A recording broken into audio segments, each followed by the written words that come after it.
guys! Welcome to my channel, Miles! Ito, papakita ko lang sa inyo yung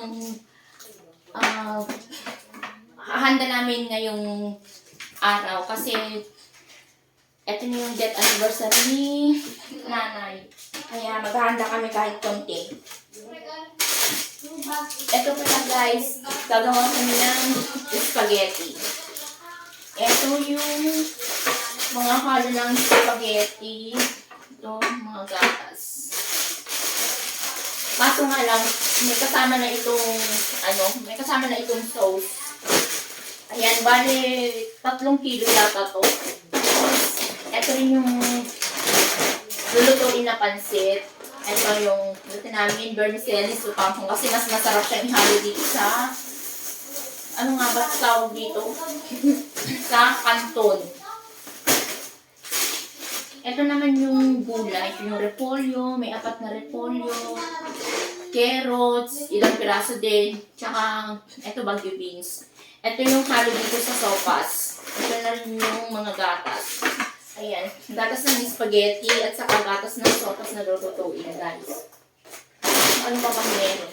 Ito nga pala yung karne. Giniling halo diyan sa spaghetti. At ito rin yung manok na panghalo dito sa lulutuin na pansit. Ito rin, may cheese, may margarine lang. Ayan yung hotdog. Ito pala, pinahabol may hotdog para dito sa sa spaghetti na lulutuin. Meron din ng sibuyas, bawang. Ito guys.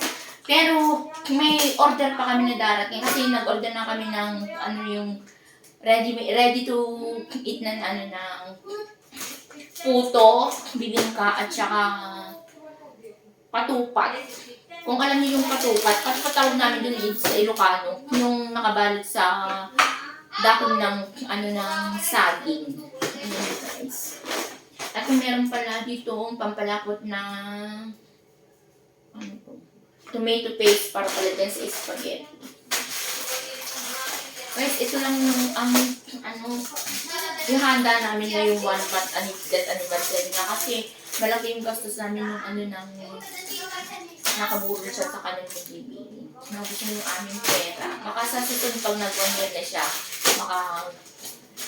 maghahanda na rin kami magkakatay siguro kami ng bago. Pero ngayon guys, hindi muna kasi wala na talaga kaming budget. As for now, ito lang naman guys, yung mga malulog ko ngayon. Ayan. Namili kanina yung aking pamangkin. Itusin siya na anak ko. Pag nagustuhan mo ang aking video, please like, share, and subscribe to my channel, Miles. For more video update, please click the notification bell.